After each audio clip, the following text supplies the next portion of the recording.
Hello guys, welcome to tech buzz.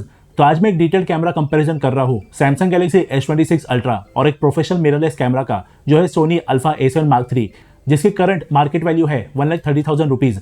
तो इस video में हम डे टाइम, लो लाइट, पोर्ट्रेट्स और वीडियो सैंपल्स कंपेयर करेंगे और चेक करेंगे क्या एक स्मार्टफोन प्रोफेशनल कैमरा को बीट कर सकता है कैजुअल फोटोग्राफी में।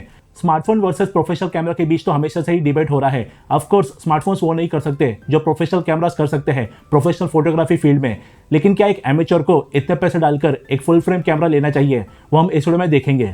S26 अल्ट्रा में क्वाड कैमरा सेटअप है। 200 मेगापिक्सल का मेन कैमरा, 50 मेगापिक्सल का ultra wide, 3x telephoto and एक 5x टेलीफोटो लेंस। आप स्क्रीन पर डिटेल स्पेक्स देख सकते हैं। अल्फा A7 मार्क 3 में हमने 2870 वाला किट लेंस यूज किया है जो काफी हद तक सैमसंग के 3x लेंस के फोकल लेंथ को मैच करेगा। अल्फा A7 मार्क 3 में 24.2 मेगापिक्सल का सेंसर है एंड वीडियो को फेयर रखने के लिए अल्फा में हम इंटेलिजेंट ऑटो मोड यूज करेंगे जो जरूरत के हिसाब से ISO, कलर एंड दूसरी सारी सेटिंग्स खुद से एडजस्ट करेगा। सैमसंग में वैसे तो प्रो मोड मिलता है मैनुअल सेटिंग्स अप्लाई करने के लिए, बट इस थोड़े में हम ऑटो मोड ही यूज करेंगे। सो ये है कुछ डेलाइट शॉट्स। दोनों ने काफी अच्छा फोटो कैप्चर किया है, दोनों अच्छे ब्राइट है। कलर टोन्स दोनों के थोड़े कूलर साइड में है, लेकिन सोनी में थोड़े ज्यादा ही कूलर टोन्स है। रोज का कलर दोनों में अच्छा वाइब्रेंट है, बट सैमसंग में नीचे के लेफ्ट येलो के फ्लावर्स भी बेटर दिख रहे हैं। सोनी में डेप्थ ऑफ फील्ड काफी अच्छा है और डिटेल्स भी सोनी में स्लाइटली बेटर है। इस वाले फोटो में सोनी का डेप्थ ऑफ फील्ड काफी अच्छा आया है। सैमसंग का फोटो काफी फ्लैट लग रहा है, बस सैमसंग के कलर्स मोर प्लीजिंग है एंड हल्का ब्राइट भी है, लेकिन थोड़ा ओवर प्रोसेस्ड लुक है सैमसंग का। क्रॉप करने पर डिटेल्स सोनी में काफी बेटर है, सैमसंग हल्का सा पिक्सेलेटेड है। इसमें भी सोनी में डेप्थ ऑफ फील्ड काफी अच्छा है क्योंकि सोनी का सेंसर काफी बड़ा है जिससे फोरग्राउंड और बैकग्राउंड के बीच काफी अच्छा डिफ्रेंसिएशन होता है। और यहाँ कलर्स भी सोनी के ज्यादा एक्यूरेट है। सैमसंग ने थोड़ा कूलर कलर टोन कैप्चर किया है इस सनी डे के फोटो में। इस फोटो में कलर टोन्स सैमसंग के ज्यादा एक्यूरेट है जो स्काई से पता चल रहा है। सोनी में हल्का पर्पल टोन है। डायनामिक रेंज दोनों का काफी अच्छा है और क्रॉप करके देखेंगे तो डिटेल्स सोनी में ज्यादा शार्प है। इस फोटो में कलर टोन्स और डायनामिक रेंज दोनों का सिमिलर है, बस सैमसंग ज्यादा ब्राइट है। बाकी क्रॉप करने पर डिटेल्स सोनी ही बेटर कैप्चर करता है। यहाँ भी दोनों का डायनामिक रेंज काफी अच्छा है, लेकिन सैमसंग ने प्रॉपर कलर्स कैप्चर किया है, जबकि सोनी में हल्का सा पर्पल टिंट है जो क्रीम वॉल और स्काई से पता चल रहा है। बाकी सैमसंग ब्राइट भी है और क्रॉप करने पर आप देख सकते हैं कि बिल्डिंग की ग्रिल्स की डिटेल सोनी में बेटर विजिबल है। इस फोटो में भी सैमसंग के कलर्स मुझे बेटर लग रहे हैं क्योंकि सोनी ज्यादा ब्लूइश टोन में है, सैमसंग ज्यादा ब्राइट एंड वाइब्रेंट है और डायनामिक रेंज भी हल्का सा बेटर है क्योंकि हाईलाइट्स तो दोनों में मेंटेन्ड है, बट शैडोज सैमसंग में हल्के ब्राइट है ट्री के नीचे वाले एरिया में। बस डिटेल्स इस बार भी सोनी में ही बेटर है क्योंकि सोनी बाय डिफॉल्ट 24 मेगापिक्सल और सैमसंग बाय डिफॉल्ट 12 मेगापिक्सल पर फोटो खींचता है। इस फोटो में सैमसंग का 200 मेगापिक्सल मोड मैंने ऑन किया है और सोनी 24 मेगापिक्सल पर ही है और यहाँ भी सैमसंग के कलर्स बेटर है और फोटो ज्यादा ब्राइट है। क्रॉप करने पर आप देख सकते हैं कि शैडोज सैमसंग में हल्के ब्राइट है और डिटेल्स में इस बार सैमसंग थोड़ा सा आगे है, बट क्योंकि 200 मेगापिक्सल पर फोटो का साइज काफी बढ़ जाता है इसलिए ज्यादा लोग उसे यूज नहीं करते। इसे हम डिफॉल्ट 12 मेगापिक्सल ही यूज करेंगे। जब डे लाइट काफी अच्छी होती है तब दोनों बहुत अच्छा परफॉर्म करते हैं, बस कलर टोन्स और डिटेल्स में थोड़ा डिफरेंस होता है। सैमसंग शैडोज को ब्राइट रखता है और सोनी में डिटेल्स शार्प आती है, लेकिन सनलाइट थोड़ी चेंज या ऑपोजिट से होने पर सैमसंग बेटर परफॉर्म करना शुरू हो जाता है क्योंकि एक पावरफुल चिपसेट की वजह से सैमसंग फोटोज को काफी अच्छे से प्रोसेस कर लेता है, जिसकी वजह से हाइलाइट्स और शैडोज के बीच प्रॉपर बैलेंस मेंटेन रहता है। But most of the professional cameras auto mode पर इन चीजों को अच्छे से प्रोसेस नहीं कर पाते।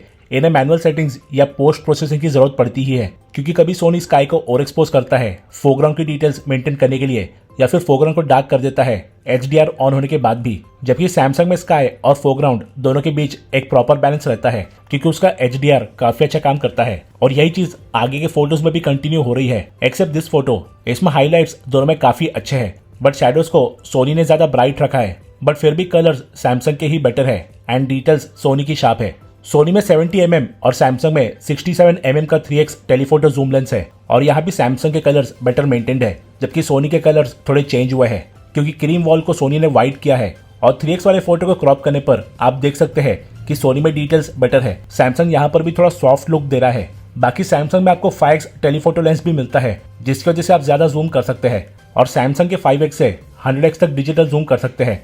और अगर सोनी के 3x वाले फोटो को सेम लेवल पर क्रॉप करेंगे तो आप देख सकते हैं कि सैमसंग में डिटेल्स बहुत ज्यादा बेटर है, जबकि सोनी में कुछ भी विजिबल नहीं है।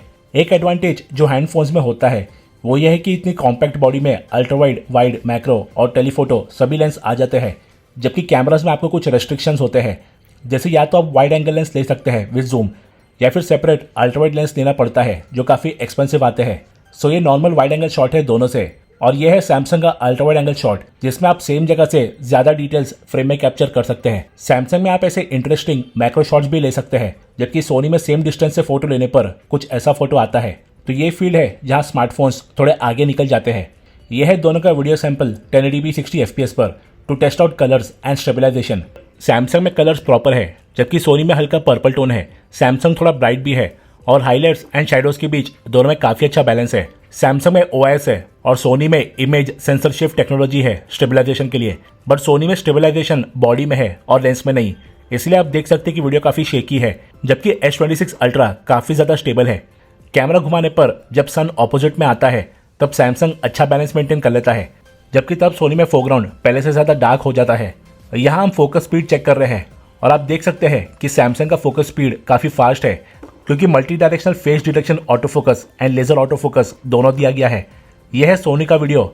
सोनी का स्पीड वैसे तो वन ऑफ द बेस्ट है प्रोफेशनल कैमरा की कैटेगरी में, बट ये फिर भी गैलेक्सी जितना फास्ट नहीं है, फिर भी ये अच्छा काम कर रहा है। अब पोर्ट्रेट्स कंपेयर करते हैं, दोनों ने यहाँ पर काफ़ी अच्छा काम किया है। Skin tones and overall colours Samsung के बेटर है, सोनी में कूलर टोन्स है। सोनी तो नेचुरली बैकग्राउंड ब्लर करता है, इसलिए बैक के लीव्स और ट्रीज में प्रॉपर ग्रेजुअल ब्लर है, जबकि सैमसंग में काफ़ी जगह पर ब्लर में इशू हुआ है बैकग्राउंड में। साथ में सैमसंग ने पर्सन के राइट ईयर और राइट हैंड के कॉर्नर्स को भी ब्लर कर दिया है, जबकि सोनी में ब्लर एकदम प्रॉपर है। डिटेल्स दोनों में काफ़ी अच्छी है।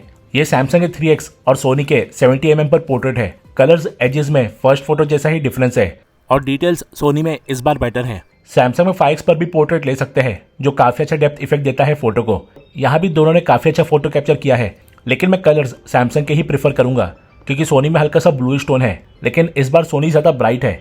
एज डिटेक्शन इस बार भी सोनी में बेटर है, क्योंकि सैमसंग ने नेक के राइट साइड में और लेफ्ट ईयर के पास ब्लरिंग में इशू किया है। डिटेल्स दोनों में काफ़ी अच्छी है। ये स्टैचू का पोर्ट्रेट है एंड सैमसंग ने कलर्स काफ़ी अच्छे और बेटर कैप्चर किया है। इसमें एजेस को मेंटेन करना काफ़ी हार्ड है, बट सैमसंग ने काफ़ी अच्छा काम किया है। बस क्रॉप करने पर आप देख सकते हैं कि सैमसंग ने एजेस में माइनर इशू किया है, नेक के यहाँ के फेदर्स और बॉडी के नीचे वाले पार्ट में। आप देखते हैं नाइट पोर्ट्रेट। यहाँ की स्ट्रीट लाइटिंग के हिसाब से कलर्स तो सोनी ने प्रॉपर कैप्चर किया है। सैमसंग ने बेटर लुक के लिए ओवरऑल कलर्स और स्किन को थोड़ा सा वाइट कर दिया है, जो मैं पर्सनली प्रीफर करूंगा। सैमसंग ब्राइट भी है और डिटेल्स सैमसंग में हल्की बेटर है, क्योंकि इसने फोटो को प्रोसेस करके थोड़ा शार्पेन किया है। बस कुछ हेयर्स और लेफ्ट एरिया को थोड़ा ब्लर कर दिया है। ये 3x पर पोर्ट्रेट है सेम लाइटिंग में, और यहाँ भी कलर्स में पहले जैसा ही डिफरेंस है, बट इस बार क्रॉप करने पर डिटेल्स दोनों में सिमिलर है। बस सैमसंग हल्का सा ओवर प्रोसेस्ड लुक दे रहा है। बाकी एज डिटेक्शन इस बार दोनों का अच्छा है। ये थोड़ी नॉर्मल लाइटिंग में पोर्ट्रेट है, और यहाँ मैं सोनी को प्रीफर करूंगा कलर्स में, क्योंकि सैमसंग में थोड़ा सा ब्लूइश टोन है और क्रॉप करने पर सोनी की डिटेल्स बेटर है। सैमसंग थोड़ा सा पिक्सेलेटेड है और साथ में फेस एंड नेक पर काफ़ी ज़्यादा नॉइज विजिबल है। एजेस दोनों में अच्छे हैं। अब नाइट शॉट्स देखते हैं। ये फर्स्ट फोटो में सैमसंग अच्छा खासा ब्राइट है, डार्क एरियाज में डिटेल्स दोनों में सिमिलर है।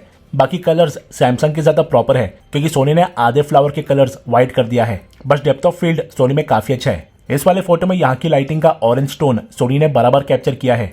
दोनों काफ़ी ब्राइट है और डार्क एरियाज में डिटेल्स भी सेम है।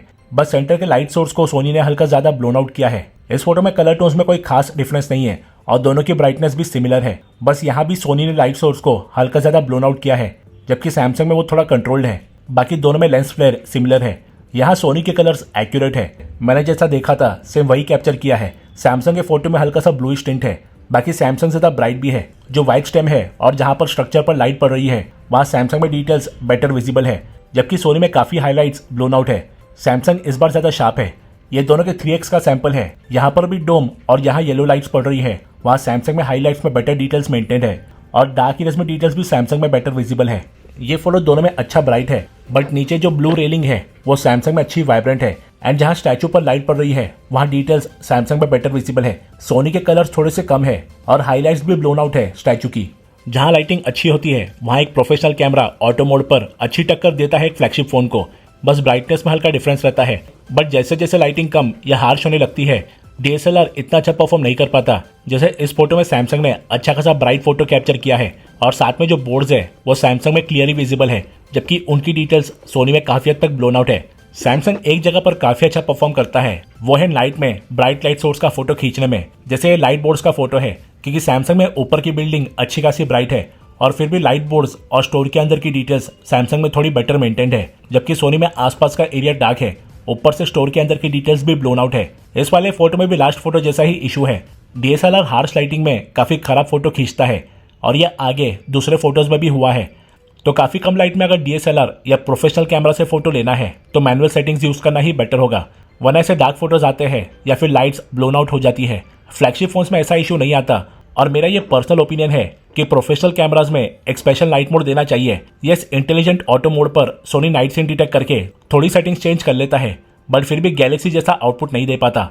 मैनुअल मोड पर ये सारी चीजें एडजस्ट हो सकती है, बट अगर एक स्पेशल नाइट मोड दिया जाए तो कैमरास को ऑटो मोड पर बीट करना काफी हार्ड हो जाएगा।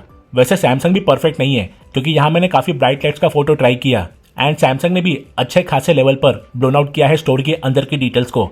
सोनी तो वैसे भी पूरा ही ब्लोन आउट है। यह है night video sample 1080p 60 fps पर। कलर्स सोनी के एक्यूरेट है यहाँ की लाइटिंग के हिसाब से। लाइट्स को फिलहाल दोनों ठीक ठाक कंट्रोल कर रहे हैं, बस सैमसंग हल्का बेटर है। सैमसंग ब्राइट तो है, बट काफी ज्यादा नॉइज विजिबल है स्काई वाले एरिया में, और साथ में व्हाइट हेजी इफेक्ट है वीडियो में। बाकी कैमरा मूव करने पर सैमसंग लाइट्स को थोड़ा बेटर कंट्रोल करता है, जबकि सोनी में कुछ लाइट्स थोड़ी ज्यादा ओवर एक्सपोज हो रही है कंपेयर टू सैमसंग। सैमसंग थोड़ा फास्ट प्रोसेस कर लेता है वीडियो को। तो ये था मेरा detailed camera comparison Galaxy S26 ultra और एक प्रोफेशनल कैमरा का। दोनों ने कंपैरिजन में काफी अच्छा परफॉर्म किया है। गैलेक्सी HDR नाइट के most of the photos, portraits, day video में बेटर था, तो सोनी मोस्टली सभी फोटोज में डिटेल्स में। डे टाइम फोटोज में दोनों अच्छे हैं except for colours and contrast difference, but वो चीजें मैनुअल सेटिंग और पोस्ट प्रोसेसिंग से ठीक की जा सकती है। सो अब आता है मेन क्वेश्चन, क्या स्मार्टफोन्स कैजुअल फोटोग्राफी के लिए प्रोफेशनल कैमरा को रिप्लेस कर सकते हैं? सो मेरा आंसर होगा येस, क्योंकि अब स्मार्टफोन कैमरास काफ़ी इंप्रूव हो गए हैं और इनमें काफ़ी सारे ऑप्शंस मिलते हैं और फोटोज अच्छे आते हैं बिना सेटिंग्स को चेंज किए। जबकि प्रोफेशनल कैमरास, चाहे वो सोनी हो, निकॉन या फिर कैनन, सभी में ऑटो मोड होता है, बट वो अभी भी प्रॉपरली ऑप्टिमाइज नहीं है हाई एंड स्मार्टफोन्स की तरह। आप लोगों में कमेंट सेक्शन में जरूर बताना कि आपको क्या लगता है, कौन सा डिवाइस बेटर था। और अगर आपको वीडियो पसंद आए तो इस वीडियो को लाइक एंड शेयर कीजिए और हमारे चैनल को सब्सक्राइब करके बेल आइकॉन भी दबा लीजिए। हम जल्दी लौटेंगे सही टेक एंड गैजेट वीडियोस के साथ। So till then stay tuned.